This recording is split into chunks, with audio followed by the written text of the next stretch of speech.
করলা চাষ কিভাবে করবেন, কোন সময় লাগাবেন, কি জাত লাগাবেন, আর কি কি দিলে আপনার ফলনটা বাড়বে, তার জন্য কিছু কিছু নিয়ম আপনাদেরকে মেনে চলতে হবে।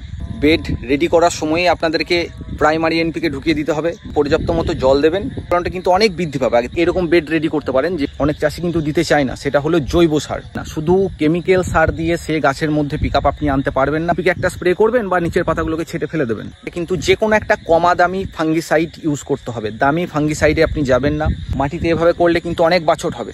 এই খরচাটা সেভ করতে গেলে আপনাকে মাচাতে করলা করতেই হবে। তো মাচাতে লট উঠতে থাকবে, তত কিন্তু আপনি নিচের পাতাগুলো আস্তে আস্তে ছেটে ফেলে। স্প্রের মধ্যে কি থাকছে, 20-20-20, মোভোমিন বা অ্যারিস কোম্পানির টোটাল। এছাড়া হচ্ছে বায়োভিটা এক্স, আপনার ক্যালসিয়াম, বোরন, ম্যাগনেসিয়াম। মালের সাইজও কিন্তু ঠিক থাকে আর গাছের ডগও কিন্তু ছোটে। মাল তোলার পরের দিন এই জিনিসটা স্প্রে। কি হয়েছে, এই যে বৃষ্টি হয়েছে, গাছের মধ্যে কিন্তু একটা ছত্রাক আসবেই, অনিবার্য।